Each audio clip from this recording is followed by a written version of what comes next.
Something wrong, আমার মনে হয়ে গেল কিছু রং। কেন ওই জুতো খুলে জুতো থেকে ওই ক্র্যাকারগুলো বের করে ইতিমধ্যে দেখলাম হনুমান বেরিওয়াল ওকে ওর উইকেট ফেলে দিল, মানে ওকে মারলো, পড়ে গেল। সিকিউরিটি ফেলিওর কোথাও না কোথাও আছে। তারা হাসতে হাসতে চলে গেল, তাতে ক্লিয়ারলি ছিল যে দে আর ট্রেন।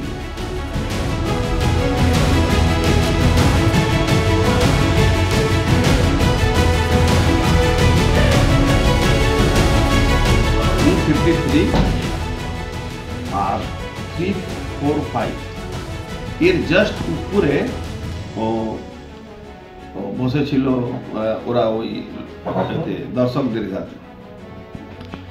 তখন ওই খগেন মুর্মুর বক্তব্য রাখছিল, তো আমি ওদিকে কানে হেডফোন লাগিয়ে ওদিকে দেখছিলাম কি বলছে।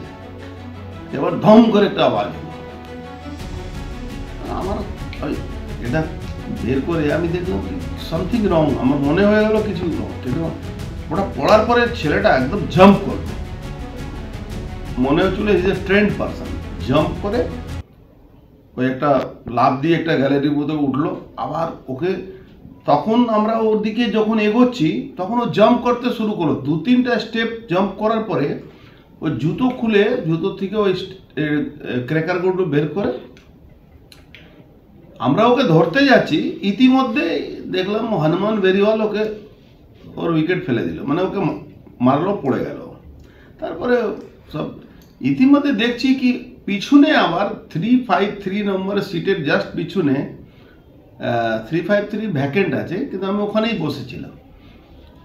353 পিছনে একজন ওই তানা সাইজ নেই চলেগা স্লোগান করে ক্রিকেটটা জ্বালাচ্ছে। তখন ওকে আমি ধরে প্রথম তো ফেলে দিলাম মাটির উপরে, চেক ফেক করলাম, আমরা আর কিছু পাইনি।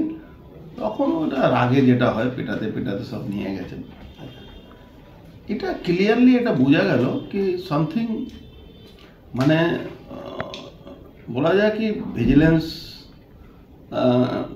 প্লাস সিকিউরিটি ফেলিওর কোথাও না কোথাও আছে।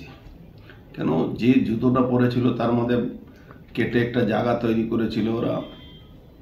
আর তারা ট্রেন্ড, তাদেরকে যেভাবে মানে গণধুলাই হচ্ছিল, তারপরে যখন পুলিশ আসে, এজেন্সির লোকরা আসে, তাকে যেভাবে তুলে নিয়ে গেল আর তারা হাসতে হাসতে চলে গেল, তাতে ক্লিয়ারলি ছিল যে দে আর ট্রেন্ড।